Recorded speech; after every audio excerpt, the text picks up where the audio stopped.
ಮಾತೆಯರೇ, ನಿಮ್ಮೆಲ್ಲರ ಅಂತರಾತ್ಮಕ್ಕೆ ಶರಣಾರ್ಥಿ.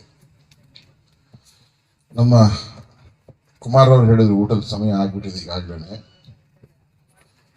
ಅವ್ರು ಬಹಳ ಬುದ್ಧಿವಂತರು. ಯಾರು ನಮ್ಮ ಕುಮಾರ್ ರಾವ್ ಏನ್ ಮಾಡಿದ್ರು ಅಂತ ಹೇಳಿದ್ರೆ, ಇಲ್ಲಿಂದ ಮೈಕನ್ನ ಊಟದ ಹಾಲಲ್ಲಿ ಕಟ್ಟಿದ್ದಾರೆ. ಊಟದ ಹಾಲಲ್ಲಿ ಇರೋರು ಕೇಳ್ತಾರೆ, ಮಠದ ಹತ್ರ ಇರೋರು ಕೇಳ್ತಾರೆ, ಸಭೆಯಲ್ಲಿರೋರು ಕೇಳ್ತಾರೆ, ರಸ್ತೆ ಒಳಗೆ ಓಡಾಡೋರ್ಗೂ ಕೂಡ ಇದೆಲ್ಲ ಏನಾಗ್ತದೆ ಕೇಳ್ತದೆ. ಅಷ್ಟೇ ಅಲ್ಲದೆ ಸುತ್ತಮುತ್ತ ಹಳ್ಳಿಗಳಿಗೂ ಕೂಡ ಈ ಮಾತು ಕೇಳುತ್ತೆ ಎನ್ನುವಂತಹದ್ದನ್ನು ಭಾವಿಸಿಕೊಂಡು ಇಲ್ಲಿ ಎಷ್ಟು ಜನ ಇದ್ದಾರೆ ಅನ್ನೋದು ಮುಖ್ಯ ಅಲ್ಲ, ಹೇಗೆ ಕೇಳ್ತಾರೆ ಅನ್ನೋದು ಬಹಳ ಮುಖ್ಯ. ಆ ದೃಷ್ಟಿಯಿಂದ ಒಂದು ಊರಿಗೆ ನಾನು ಹೋಗಿದ್ದೆ. 9 ಗಂಟೆಗೆ ಧಾರ್ಮಿಕ ಸಭೆ ಪ್ರಾರಂಭ ಆಗಿತ್ತು. ರಾತ್ರಿ 9 ಗಂಟೆಗೆ, ಬೆಳಗ್ಗೆ ಅಲ್ಲ, 9 ಗಂಟೆಗೆ ಪ್ರಾರಂಭ ಆಯಿತು. ನನ್ನ ಸರದಿ ಬರುತ್ತೆ ಬರುತ್ತೆ ಬರುತ್ತೆ ಬರುತ್ತೆ ಅಂತ ಕಾದೆ. 12:15 ನನ್ನ ಕೊಟ್ಟರು. 12:15 ಕೊಟ್ಟರು.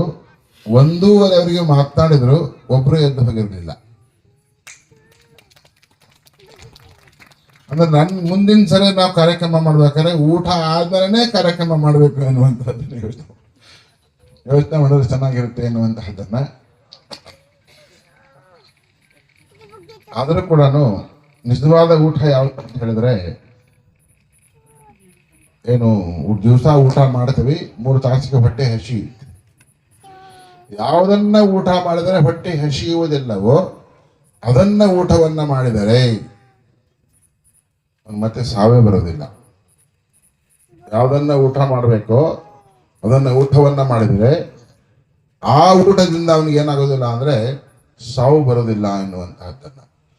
ಅಂತಹದ್ದು ಯಾವುದು ಊಟ ಅಂತ ಹೇಳಿದ್ರೆ ಅದನ್ನ ಜ್ಞಾನ ಅಂತ ಹೇಳ್ತಾರೆ. ಜ್ಞಾನ ಇದಕ್ಕೆ ಸಾವಿಲ್ಲ.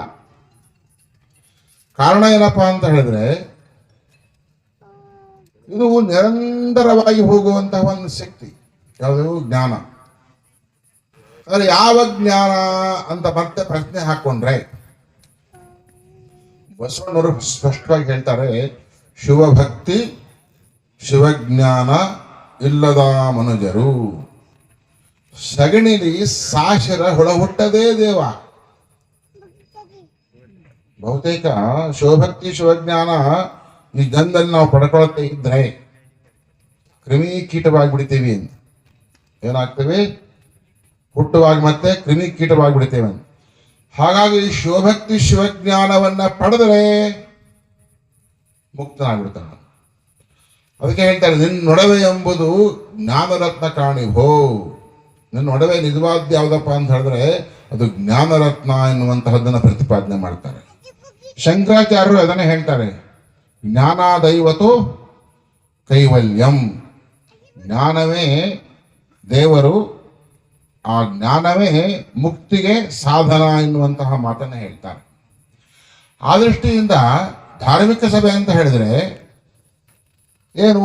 ಧಾರ್ಮಿಕ ಸಭೆ ಅಂತ ಹೇಳಿದ್ರೆ ಮನುಷ್ಯ ಯಾವ ರೀತಿಯಾಗಿ ಬದುಕಬೇಕು, ಹೇಗೆ ಬದುಕಬೇಕು, ಮನುಷ್ಯನ ಮೌಲ್ಯಗಳೇನು, ಆ ಮೌಲ್ಯಗಳನ್ನ ನಮಗೆ ಕೊಟ್ಟು ಹೋದಂತಹವರು ಯಾರು, ಅವರನ್ನ ಸ್ಮರಣೆಯನ್ನ ಮಾಡುವಂತಹ ಒಂದು ವ್ಯವಸ್ಥೆ ಏನಿದೆಯಲ್ಲ, ನಾವು ಇದನ್ನ ಜ್ಞಾನ ಅಂತ ಹೇಳ್ತೇವೆ.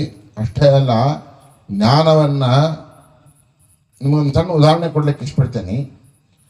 ನಾನು ಹುಟ್ಟುವಾಗ ದೇಹವು ಮತ್ತು ಪ್ರಾಣವು ಒಟ್ಟಿಗೆ ಹುಟ್ಟುತ್ತೋ ಇಲ್ವೋ? ಒಪ್ಕೊಳ್ತೀರಲ್ಲ? ದೇಹ ಪ್ರಾಣ ಒಟ್ಟಿಗೆ ಹುಟ್ಟುತ್ತೆ. ಹುಟ್ಟಿದಂತಹ ಪ್ರಾಣಕ್ಕೆ ಜ್ಞಾನ ಇರುತ್ತಾ? ಮಗುವಿಗೆ ಜ್ಞಾನ ಇರುತ್ತಾ? ಜ್ಞಾನ ಇರೋದಿಲ್ಲ. ಅಂದರೆ ದೇಹದ ಕ್ರಿಯಾಚರಣೆಯಿಂದ ಪ್ರಾಣಕ್ಕೆ ಏನಾಯಿತು? ಜ್ಞಾನ ಬಂತು. ದೇಹದ ಕ್ರಿಯಾಚರಣೆಯಿಂದ ಪ್ರಾಣಕ್ಕೆ ಜ್ಞಾನ ಬಂತು. ಈ ಜ್ಞಾನ ಇನ್ನೊಂದು ಪ್ರಾಣಕ್ಕೆ ಮುಟ್ಟಿಸುವಂತಹ ಅವಕಾಶ ಇದೆಯೋ ಇಲ್ವೋ? ನಾನಿರೋ ಜ್ಞಾನವನ್ನ ಇನ್ನೊಂದು ಜೀವಿಗೆ ಮುಟ್ಟಿಸ್ಬಹುದಲ್ಲ, ಮತ್ತೊಬ್ಬರಿಗೆ ಮುಟ್ಟಿಸ್ಬಹುದಲ್ಲ. ಹಾಗೆ ನನ್ನ ಜ್ಞಾನವನ್ನ ಮತ್ತೊಬ್ಬರಿಗೆ ಮುಟ್ಟಿಸಿ ಆ ಜ್ಞಾನವನ್ನ ಯಾರು ಅನುಸರಿಸ್ತಾ ಹೋಗ್ತಾರೋ ಆಗ ಇವನಿಗೆ ಮುಕ್ತಿ ಎನ್ನುವಂತಹದ್ದನ್ನು. ಸಾರೇ ಚೆಲ್ಯಾರ ಮುಕುತಿ. ಜ್ಞಾನವನ್ನ ಯಾರು ಸಾರಿ ಸಾರಿ ಹೇಳ್ತಾರೋ ಅವರಿಗೆ ಮುಕ್ತಿ ಉಂಟಾಗುತ್ತೆ ಎನ್ನುವಂತಹ ಮಾತನ್ನು ಹೇಳ್ತಾರೆ. ಈ ಅವಕಾಶವನ್ನು ತೆಗೆದುಕೊಂಡಾಗ ಒಂದು ವಚನ ಬರುತ್ತೆ, ಬಯಲು ಬಯಲನ್ನು ಬಿತ್ತಿ, ಬಯಲು ಬಯಲನ್ನು ಬೆಳೆದು, ಬಯಲು ಬಯಲು ಬಯಲಾಗಿತ್ತಯ್ಯ ನಿಮ್ಮ ಪೂಜಿಸಿದವರು ಮುನ್ನವೇ ಬಯಲಾದರು, ನಾನಿಮ್ಮ ಪೂಜಿಸಿ ಬಯಲಾದನು ಕಾಣ ಗುಹೇಶ್ವರ ಎನ್ನುವಂತಹ ಮಾತನ್ನು ಹೇಳ್ತಾರೆ. ಈ ಮಠ ನಿರಂಜನ ಪರಂಪರೆಯಲ್ಲಿ ಬಂದಂತಹ ಈ ಮಠ ನಿಜವಾಗ್ಲೂ ಕೂಡ ನಿರಾಕಾರ ಪರಬ್ರಹ್ಮ ವಸ್ತುವನ್ನ ಅಂತರಂಗದಲ್ಲಿರುವಂತಹ ಜ್ಞಾನವನ್ನ ತಾನು ಯಾರು ಎನ್ನುವಂತಹದನ್ನ ಅರ್ಥವನ್ನ ಮಾಡಿಕೊಂಡು ಬದುಕನ್ನ ಸಾಕ್ಷಿ ಆ ಜನಗಳಿಗೆ ಆ ಜ್ಞಾನದ ಮೂಲಕವಾಗಿ ಈ ಇಹ ಪರ ಅಂತ ಏನು ಹೇಳ್ತಾರಲ್ಲ, ಇಹವನ್ನ ಹೋಗಲಾಡಿಸಿ ಪರದಲ್ಲಿ ಮುಕ್ತಿಯನ್ನು ಕೊಡುವಂತಹ ಸ್ಥಿತಿಯ ಆಚರಣೆಯನ್ನು ಮಾಡಿದಂತಹ ಶಿವಯೋಗಿಗಳ ಸ್ಮರಣೆಯನ್ನ, ಶಿವಯೋಗಿಗಳಿಂದ ಕರೆತು ಗದ್ದಿಗೆಯನ್ನ ಇವತ್ತು ನಾವೇನ್ ಮಾಡ್ತಾ ಇದ್ದೀವಿ ಅಂತ ಹೇಳಿದ್ರೆ ಲೋಕಾರ್ಪಣೆ ಮಾಡ್ತಾ ಇದ್ದೇವೆ. ಈ ಸ್ಥಾನದಿಂದ ಪ್ರತಿಯೊಬ್ಬರು ಕೂಡ ಜ್ಞಾನಿಗಳಾಗಬೇಕು ಎನ್ನುವಂತಹ ಸಂದೇಶವನ್ನು ಕೊಡೋದಕ್ಕೋಸ್ಕರವಾಗಿಯೇ ಧಾರ್ಮಿಕ ಸಭೆಯನ್ನ ವ್ಯವಸ್ಥೆ ಮಾಡಿರ್ತೇವೆ. ಹಾಗಾದ್ರೆ ಬಯಲು ನಾವಂತೀವಿ, ಬಯಲು ಅಂದ್ರೆ ಏನು? ಅಲ್ಲಮ್ಮ ಪ್ರಭುಗಳು ಯಾಕೆ ಈ ಬಯಲು ಅನ್ನೋ ಮಾತನ್ನು ಕರೆದ್ರು? ಬಯಲಿನ ಸ್ವರೂಪ ಏನು? ನಾನು ಇಷ್ಟು ಪುಸ್ತಕಗಳನ್ನ ಓದಿದ್ದೇನೆ, ಇಷ್ಟು ವಚನಗಳನ್ನು ಓದಿದ್ದೇನೆ, ವ್ಯಾಖ್ಯಾನಕಾರರನ್ನೂ ಓದಿದ್ದೇನೆ, ಶೂನ್ಯ ಸಂಪಾದನೆಯಲ್ಲಿಯೂ ಕೂಡ ಓದಿದ್ದೇನೆ. ಬಯಲು ಅನ್ನೋ ಪದವನ್ನ ಬಳಕೆ ಮಾಡ್ತಾರೆ. ಬಯಲು ಅಂದ್ರೆ ಏನು ಎನ್ನುವಂತಹದ್ದನ್ನ ಇಲ್ಲಿವರೆಗೂ ಕೂಡ ಸ್ಪಷ್ಟವಾಗಿ ಯಾರು ಹೇಳಿಲ್ಲ. ಈ ವಚನಕ್ಕೆ ಸ್ಪಷ್ಟವಾದ ಅರ್ಥ ಬಯಲು ಅಂದ್ರೆ ಏನು? ವಿಶಾಲ ಅಂತ ಹೇಳ್ತಾರೆ, ಇನ್ನೂ ವಿಶಾಲ ಅಂತ ಹೇಳ್ತಾರೆ. ಎಷ್ಟು ವಿಶಾಲ? ನಿಜವಾದ ಬಯಲು ಅಂದ್ರೆ ಯಾವುದಪ್ಪ ಅಂತ ಹೇಳಿದ್ರೆ ಅದು ಜ್ಞಾನ ಅಂತ ಅರ್ಥ. ಯಾಕೆ ನಾ ಈ ಮಾತು ಹೇಳ್ತೇನೆ ಅಂತ ಹೇಳಿದ್ರೆ, ಪಂಚೀಕರಣ ಎನ್ನುವಂತಹ ಸೂತ್ರದ ಆಧಾರದ ಮೇಲೆ ದೇಹದಲ್ಲಿರುವಂತಹ ಪಂಚಭೂತಗಳು, ಬ್ರಹ್ಮಾಂಡದಲ್ಲಿರುವಂತಹ ಪಂಚಭೂತಗಳು ಒಂದನ್ನೊಂದು ಸಮ್ಮಿಲನವಾದಾಗ ಉಂಟಾಗುವಂತಹ ಕ್ರಿಯೆಗಳೇ ಪಂಚವಿಂಶತಿ ತತ್ವಗಳು ಅಂತ ನಾವು ಹೇಳ್ತೇವೆ. ಅದರಲ್ಲಿ ಬರುವಂತಹದ್ದು ದೇಹದಲ್ಲಿರುವಂತಹ ಆಕಾಶ ತತ್ವ, ಬ್ರಹ್ಮಾಂಡದ ಆಕಾಶ ತತ್ವ ಎರಡೂ ಸಮ್ಮಿಲನವಾದಾಗ ಉಂಟಾಗೋದು ಜ್ಞಾನ ಅಂತ ಕರೀತಾರೆ. ಆಕಾಶ ಪ್ಲಸ್ ವಾಯು ಸೇರಿದಾಗ ಮನಸ್ಸು ಅಂತ ಕರೀತಾರೆ. ಆಕಾಶ ಪ್ಲಸ್ ಅಗ್ನಿ ಸೇರಿದಾಗ ಅಹಂಕಾರ ಅಂತ ಕರೀತಾರೆ. ಆಕಾಶ ಪ್ಲಸ್ ಜಲ ಸೇರಿದಾಗ ಬುದ್ಧಿ ಅಂತ ಕರೀತಾರೆ. ಆಕಾಶ ಪ್ಲಸ್ ಪೃಥ್ವಿ ಸೇರಿದಾಗ ಚಿತ್ತ ಅಂತ ಕರೀತಾರೆ. ಚಿತ್ತ ಅಂದ್ರೆ ಏನು ಅಂತ ಕೇಳಿದ್ರೆ ನೀವು ಮನಸ್ಸು ಅಂತ ಹೇಳ್ಬಿಡ್ತೀರಿ. ಚಿತ್ತ ಅಂದ್ರೆ ಮನಸ್ಸಲ್ಲ, ಅದು ಬೇಸಿಕ್. ಹೇಗೆ ಅಂಕುರ ಅಂತ ಕೇಳ್ತಾರಲ್ಲ, ಅಂಕುರ ಅಂದ್ರೆ ಗಿಡ ಅನ್ನಕ್ಕಾಗುತ್ತಾ? ಆಗಲ್ಲ. ಎಲೆ ಬಂದಾಗ ಏನಂತೀರಿ? ಸಸ್ಯ ಅಂತೀರಿ. ಸ್ವಲ್ಪ ಹರಿ ಆದ್ರೆ ಏನು ಗಿಡ, ಏನು ಅದನ್ನ ಸಸ್ಯ ಅಂತ ಕರಿತೀವಿ. ಆದ್ರೆ ಮರ ಆದ್ರೆ ಅದು ದೊಡ್ಡದಾದ್ರೆ ಮರ ಅಂತ ಕರಿತೀವಿ. ಹೇಗೆ ಇದಕ್ಕೆ ಪರಿಭೇದ ಒಂದೇ, ಆದ್ರೆ ಇದಕ್ಕೆ ಪರಿಭೇದ ಹೇಗಿದೆಯೋ ಹಾಗೆ ಚಿತ್ತ ಎನ್ನುವಂತಹದ್ದು ಬೇಸಿಕ್. ಅದಕ್ಕೆ ಹೇಳ್ತಾರೆ, ಚಿತ್ತದ ಕೊನೆಯ ಮನೆಯಲ್ಲಿ ನಿತ್ಯ ಲಿಂಗದ ಸುಳಿವು ತುಂಬಿ ಸುಳಿಯಬಲ್ಲೊಡೆ ಅಚ್ಚ ಸರಣೆ ನೆಂಬೆನು ಅಖಂಡೇಶ್ವರ ಎನ್ನುವಂತಹ ಮಾತನ್ನು ಹೇಳ್ತಾರೆ. ಹಾಗಾಗಿ ಚಿತ್ತದಲ್ಲಿ ಭಗವಂತನ ಇರುವಿಕೆಯನ್ನ ತಾನು ಮಾಡಿಕೊಂಡಾದ ಮೇಲೆ ಬುದ್ಧಿ ಏನಾಗುತ್ತೆ? ಶುದ್ಧವಾಗುತ್ತೆ ಅಂತ. ಬುದ್ಧಿ ಯಾವಾಗ ಶುದ್ಧವಾದಂತಹ ಬುದ್ಧಿ ಆಯಿತೋ ಅಹಂಕಾರ ನಿರಸನವಾಗುತ್ತೆ. ಅಹಂಕಾರ ನಿರಸನವಾದ ಮೇಲೆ ಉಂಟಾಗೋದು ಏನಂತ ಹೇಳಿದ್ರೆ ಮನಸ್ಸು ನಿರ್ಮಲವಾಗುತ್ತೆ. ಮನಸ್ಸು ನಿರ್ಮಲವಾದರೆ ಜ್ಞಾನ ಉಂಟಾಗ್ಬಿಡುತ್ತೆ. ಹಾಗಾಗಿ ಅಂತಹ ಜ್ಞಾನವನ್ನ ಏನಂತ ಕರೆದ್ರು? ಬಯಲು ಅಂತ ಕರೆದ್ರು. ಈ ಬಯಲನ್ನು ಬಿತ್ತಿ ಜ್ಞಾನವನ್ನ ಮತ್ತೊಬ್ಬರಿಗೆ ಮೂಡಿಸ್ಬೋದಲ್ಲ, ಮತ್ತೊಬ್ಬರಿಗೆ ಹೇಳ್ಬೋದಲ್ಲ, ಅದನ್ನೇ ಬಯಲನ್ನು ಬಿತ್ತಿ. ಹಾಗೆ ಕೇಳಿದವನು ಆಚರಣೆ ಮಾಡಬೇಕೋ ಮಾಡಬಾರ್ದು? ಮಾಡಬೇಕು. ಆ ಮಾಡಿದಾಗ ಏನಾಗ್ತದೆ? ಬಯಲನ್ನು ಬೆಳೆದು. ಬಯಲು ಬಯಲಾಗಿತ್ತಯ್ಯ. ಹೇಳಿದವನು ಜ್ಞಾನಿಯಾದ, ಆಚರಿಸಿದವರು ಜ್ಞಾನಿಗಳಾದರು. ಹಾಗೆ ಆಚರಿಸಿ ಜ್ಞಾನಿಗಳಾದ ಮೇಲೆ ನಿಮ್ಮ ಪೂಜಿಸಿದವರು ಯಾರು ಭಗವಂತನನ್ನ ಕುರಿತು ಆರಾಧಿಸ್ತಾ ಹೋದರೋ ಅವರೆಲ್ಲವೂ ಕೂಡ ಏನಾದ್ರು ಬಯಲ ಸ್ವರೂಪವನ್ನು ಪಡೆದರು, ಅಂದ್ರೆ ಜ್ಞಾನಿಗಳಾದರು. ನಾನಿಮ್ಮ ಪೂಜಿಸಿ ಬಯಲಾದನು ಕಾಣ ಗುಹೇಶ್ವರ ಎನ್ನುವಂತಹ ಮಾತನ್ನು ಹೇಳ್ತಾರೆ. ಹಾಗಾಗಿ ಧಾರ್ಮಿಕ ಸಭೆಯ ಮೂಲ ಉದ್ದೇಶ ಏನಪ್ಪಾ ಅಂತ ಹೇಳಿದ್ರೆ ನಾವೆಲ್ಲರೂ ಕೂಡ ಏನಾಗಬೇಕು? ಜ್ಞಾನಿಗಳಾಗಬೇಕು. ನಾನು ಯಾರು ಎನ್ನುವಂತಹ ಒಂದು ಸಂದೇಹವನ್ನು ಇಟ್ಟು ಪ್ರಶ್ನೆಯನ್ನು ಹಾಕಿದರು. ನಾನು ಸುಮ್ಮನೆ ಒಂದು ಪ್ರಶ್ನೆ ಕೇಳ್ತೇನೆ. ನಮ್ಮ ದೇಹದೊಳಗೆ ಇರಲಿಲ್ಲ ಚೈತನ್ಯ, ತಂದೆ ತಾಯಿಯಿಂದ ತಾನೇ ಬಂದಿರೋದು. ಅವ್ರಿಗೆ ಅವ್ರ ತಂದೆ ತಾಯಿಯಿಂದ, ಅವ್ರಿಗೆ ಅವ್ರ ತಂದೆ ತಾಯಿಯಿಂದ. ಹಾಗಾದ್ರೆ ಎಲ್ಲಿಂದ ಬಂದಿದೆ? ಬ್ರಹ್ಮಾಂಡ ಉಗಮವಾದಾಗ ಯಾವ ಚೈತನ್ಯ ಉಗಮವಾಯಿತೋ ಆ ಚೈತನ್ಯವೇ ನಿಮ್ಮ ದೇಹದೊಳಗೆ ಜೀವವಾಗಿ ಇರೋದು. ಹಾಗಾದ್ರೆ ಎಲ್ಲಿವರೆಗೂ ಇರುತ್ತೆ ಇದು? ಈ ಜೀವ ಎಲ್ಲಿವರೆಗೂ ಇರುತ್ತೆ? ನಾನು ಸಾಯೋವರೆಗೂ ಇರುತ್ತೆ. ಆಮೇಲೆ ಮತ್ತೆ ಹುಟ್ಟುತ್ತೆ. ಯಾರು ಹೇಳಿದ್ರು, ಸಾಕಷ್ಟು ವಿಚಾರ ಹೇಳಿದ್ರು, ಅದು ಹಾಗಾಯಿತು ಹೀಗಾಯಿತು ಅಂತ. ಆಕಾಶಾತ್ ಪಚಿತೋತೋಯಂ ಯಥಾಗತಿ ಸಾಗರ ಎನ್ನುವಂತಹ ಸೂತ್ರ ಏನು ಬರುತ್ತಲ್ಲ, ಅದರ ಆಧಾರದ ಮೇಲೆ ಸಮುದ್ರ ಏನಾಗುತ್ತೆ ಅಂತ ಹೇಳಿದ್ರೆ ಆವಿಯಾಗಿ ಮೋಡವಾಗುತ್ತೆ. ಮೋಡ ಹನಿಯಾಗಿ ನೀರಾಗುತ್ತೆ. ಒಪ್ಕೋಬಹುದಲ್ಲ? ಆ ಹನಿ ಹರಿದು ಹೋಗಿ ಎಲ್ಲಿ ಹೋಗುತ್ತೆ? ಸಮುದ್ರ ಆಗುತ್ತೆ. ಹಾಗಾಗಿ ಅದಕ್ಕೊಂದು ಕವಿ ಬಹಳ ಚೆನ್ನಾಗಿ ಹೇಳ್ತಾನೆ, ಸಮುದ್ರಕ್ಕೆ ಮೋಡವಾಗಿ ಹನಿ ಹನಿಯಾಗಬೇಕೆಂಬ ಆಸೆ. ಸಮುದ್ರಕ್ಕೆ ತಾನು ಮೋಡವಾಗಿ ಹನಿ ಹನಿ ಆಗಬೇಕೆಂಬ ಆಸೆ. ಈ ಹನಿಗೆ ತಾನು ಓಡಿ ಓಡಿ ಓಡಿ ಸಮುದ್ರ ಸೇರಬೇಕೆಂಬ ಆಸೆ. ಸಮುದ್ರ ಸೇರುತ್ತೆ. ಆದರೆ ಸ್ವಾತಿಯ ಮಳೆಯ ಹನಿಗೆ ಕಪ್ಪೆ ಚೆಪ್ಪಿನಲ್ಲಿ ಸೇರಿ ಏನಾಗುತ್ತದೋ ಮುತ್ತಾಗಬೇಕೆಂಬ ಆಸೆ. ಮುತ್ತಾದ್ಮೇಲೆ ಮತ್ತೆ ನೀರಾಗತ್ತಾ? ಮುತ್ತಾದ್ಮೇಲೆ ಏನಾಗೋದಿಲ್ಲ, ಅದು ನೀರಾಗೋದಿಲ್ಲ. ನೀರು ಆಗೋದಿಲ್ಲ ಎನ್ನುವಂತಹ ಬಂದಾಗ ಶಾಶ್ವತವಾದಂತಹ ಸ್ಥಿತಿನ ಅದು ಕಾಣಿತು. ಹಾಗೆ ಮನುಷ್ಯನಾಗಿ ಹುಟ್ಟಿದವನು ಸ್ಥಿರ ಮುಕ್ತಿ ಪಡೆಯದ ನರಜನ್ಮವೇಕೆ? ಮುಕ್ತಿಯನ್ನ ಪಡೆದೇ ಇರ್ತಕ್ಕಂಥ ಮನುಷ್ಯನ ಜನ್ಮ ಯಾಕೆ ಎನ್ನುವಂತಹ ಪ್ರಶ್ನೆಯನ್ನ ಹಾಕಿದ್ರು ಶಿವಯೋಗಿಗಳು. ಆ ದೃಷ್ಟಿಯಿಂದ ಮನುಷ್ಯ ಜ್ಞಾನಿ ಆಗ್ಬೇಕು ಎನ್ನುವಂತಹದ್ದನ್ನ, ಆ ದೃಷ್ಟಿಯಿಂದ ಪ್ರತಿಯೊಬ್ಬರೂ ಕೂಡ ಶಿವಭಕ್ತಿ ಶಿವಜ್ಞಾನವನ್ನ ಉಂಟು ಮಾಡ್ಕೊಳ್ಬೇಕಾಗಿರ್ತಕ್ಕಂಥದ್ದೇ ಬಹುಮುಖ್ಯವಾದಂತಹ ಸಂದೇಶವೇ ಧಾರ್ಮಿಕ ಸಭೆಯ ಉದ್ದೇಶವಾಗಿರುತ್ತೆ.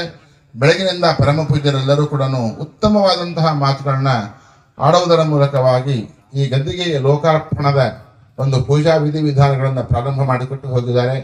ನಾಳೆ ಬೆಳಗ್ಗೆ ದಿವಸ ಸುತ್ತೂರು ಮಹಾಸ್ವಾಮೀಜಿಯವರು ಈ ಕಾರ್ಯಕ್ರಮದಲ್ಲಿ ಭಾಗವಹಿಸಿ ಈ ಗದ್ದಿಗೆಯ ಉದ್ಘಾಟನಾ ಸಮಾರಂಭವನ್ನು ನೆರವೇರಿಸ್ತಾ ಇದ್ದಾರೆ. ಎಲ್ಲರೂ ಕೂಡ ಸಮಯಕ್ಕೆ ಸರಿಯಾಗಿ ಆಗಮಿಸಬೇಕು ಎನ್ನುವಂತಹದ್ದನ್ನು ಈ ಸಂದರ್ಭದಲ್ಲಿ ಹೇಳ್ತಾ, ಬಹಳಷ್ಟು ದೂರದಿಂದ ಬಹಳಷ್ಟು ಜನಗಳು ಈ ಊರಿಗೆ ಬಂದಿದ್ದಾರೆ. ಸುಮಾರು 300, 400, 500, 600 ಕಿಲೋಮೀಟರ್ನಿಂದ ಕೂಡ ಭಕ್ತಾದಿಗಳು ಬಂದಿದ್ದಾರೆ ಎನ್ನುವಂತಹ ಮಾತನ್ನು ಹೇಳ್ತಾ, ಶಿವಪೂಜೆ ನಮ್ಮ ಸಂತೋಷರು ಬಹಳ ಚೆನ್ನಾಗಿ ಹೇಳ್ತಾರೆ. ಶಿವಪೂಜೆ ಮಾಡೋದು ಯಾಕೆ, ಶಿವಪೂಜೆ ಹೆಂಗೆ ಮಾಡಬೇಕು ಅನ್ನೋದ್ರ ಬಗ್ಗೆ ಸಂತೋಷ್ ಅವರು ಬಹಳ ಉತ್ತಮವಾಗಿ ಮಾತಾಡ್ತಾರೆ. ಅವರಿಗೆ ನಮ್ಮ 48 ದಿವಸದ ಕಾರ್ಯಕ್ರಮದಲ್ಲಿ ಒಂದು ದಿವಸ ಅವರು ಬಂದು ಜನರಿಗೆ ಅವರೊಂದು ಉಪನ್ಯಾಸವನ್ನು ಕೊಡಬೇಕು ಅಂತ ನಾನು ಈ ಸಂದರ್ಭದಲ್ಲಿ ಅವ್ರಿಗೆ ಹೇಳ್ತಾ ಇದ್ದೇನೆ. ನಮ್ಮ ಜಗನ್ನಾಥ್ ಗುಪ್ತಾ ಅವರು, ನಮ್ಮ ರಾಮಚಂದ್ರ ಅವರು ಕಾರ್ಯಕ್ರಮ, ರಾಮನಾಥ್ರವರು ಎಲ್ಲರೂ ಕಾರ್ಯಕ್ರಮಕ್ಕೆ ಬಂದಿದ್ದಾರೆ. ನಮ್ಮ ಚೀಫ್ ಆಫೀಸರ್ ಕೂಡ ಈ ಕಾರ್ಯಕ್ರಮಕ್ಕೆ ಬಂದಿದ್ದಾರೆ.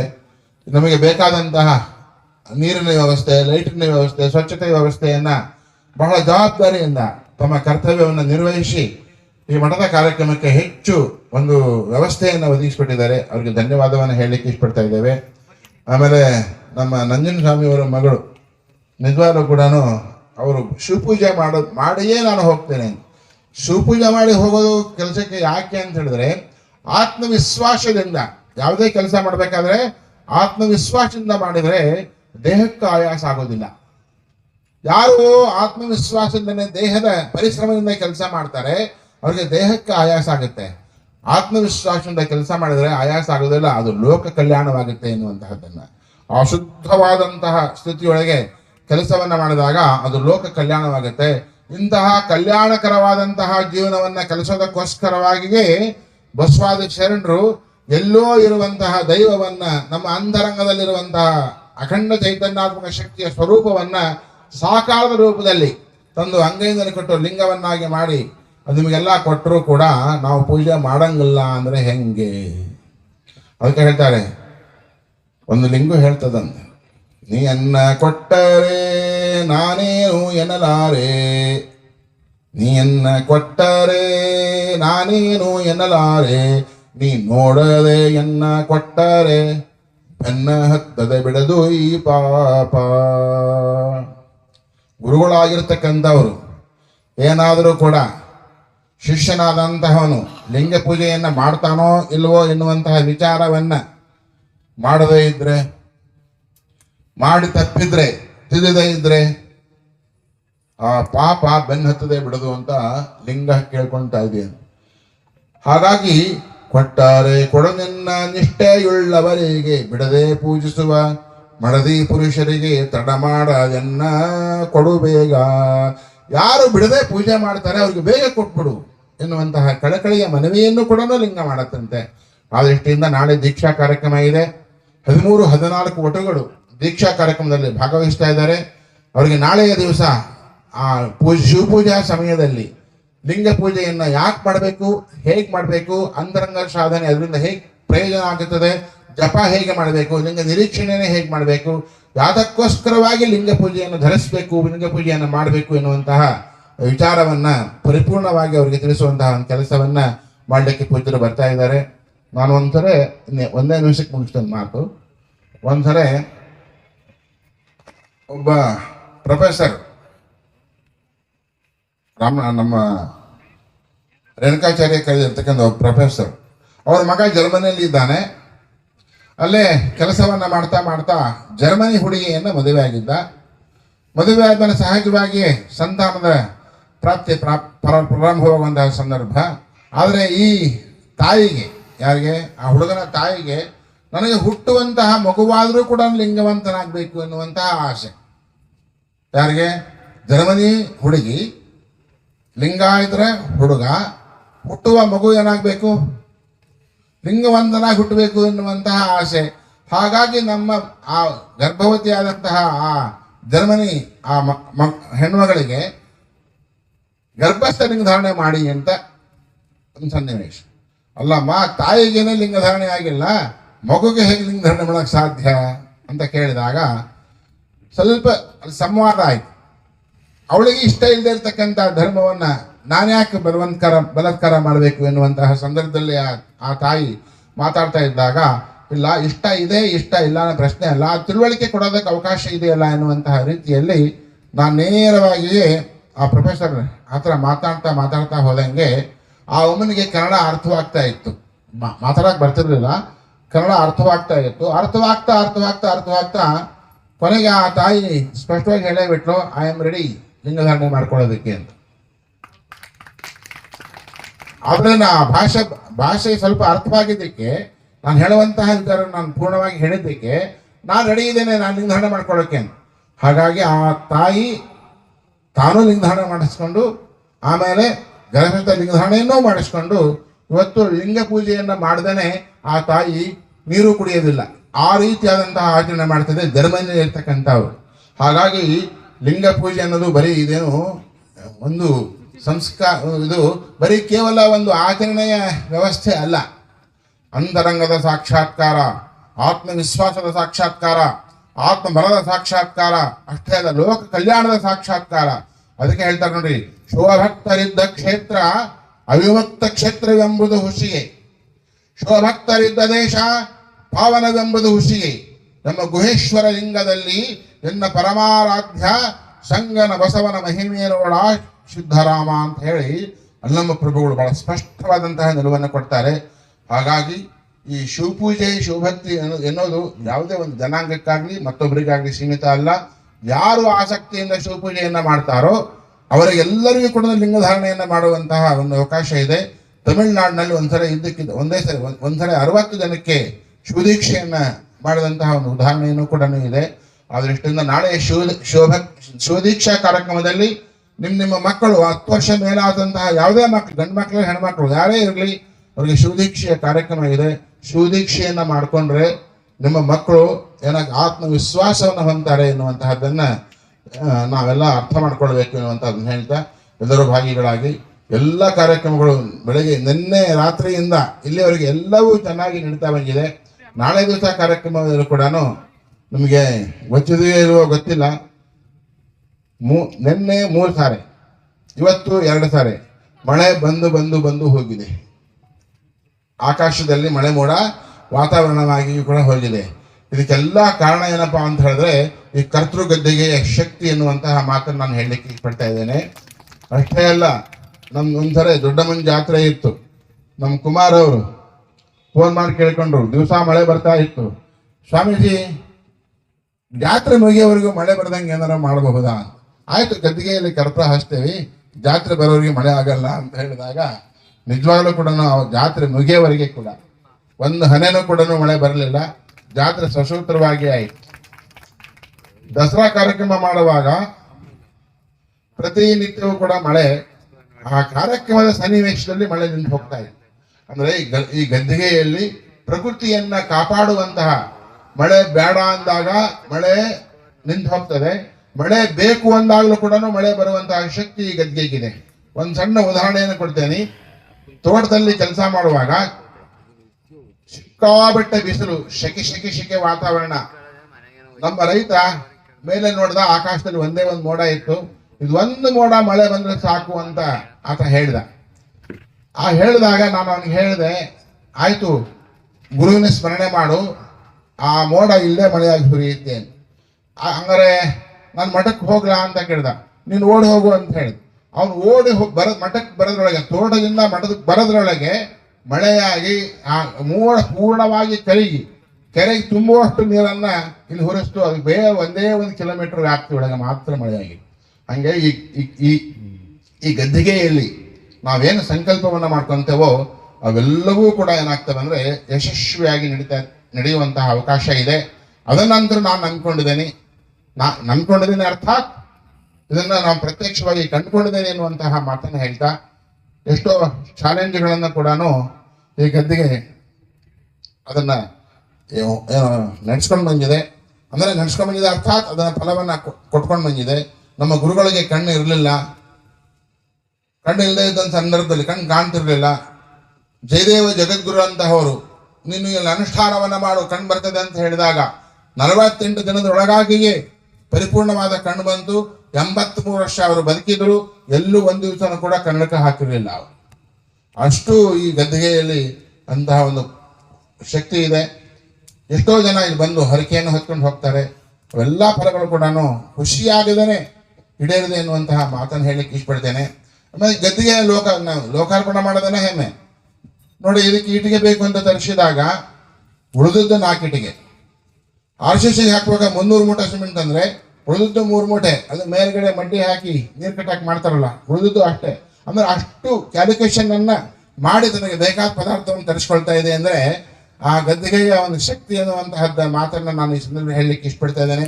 ಕರಿಬಂಡನಾಳ ಸ್ವಾಮೀಜಿ ಅವರು ಹೇಳಿದ್ರು, ಇದರ ಒಂದು ಶಕ್ತಿಯನ್ನ ಏನು ಎನ್ನುವಂತಹದ್ದನ್ನ, ಅದು ನಾನು ಮಾಡಿದ ಕೆಲಸ ಅಲ್ಲ, ಅದು ಆ ಗದ್ದಿಗೆ ಆ ಕೆಲಸ ಮಾಡಿಸ್ಕೊಳ್ತಾ ಇದೆ ಎನ್ನುವಂತಹ ಮಾತನ್ನ ನಾನು ಈ ಸಂದರ್ಭದಲ್ಲಿ ಹೇಳ್ತಾ, ಎಲ್ಲರಿಗೂ ಒಳ್ಳೇದಾಗಲಿ ಅಂತ ಹಾರೈಸಿ ನಾಳಿನ ಕಾರ್ಯಕ್ರಮ ನಾವೆಲ್ಲ ಭಾಗವಹಿಸೋಣ ಎನ್ನುವಂತಹ ಮಾತನ್ನು ಹೇಳ್ತಾ, ಎಲ್ಲರಿಗೂ ಮತ್ತೊಮ್ಮೆ ಆ ಕರ್ತೃ ಗದ್ದಿಗೆಯ ಆಶೀರ್ವಾದ ಸದಾ ಇರಲಿ ಅಂತ ಹಾರೈಸಿ ನಮ್ಮ 2 ಮಾತನ್ನು ವಿರಾಮ ಕೊಡುತ್ತಾ ಇದ್ದಾರೆ. ಶರಣ ಶರಣ.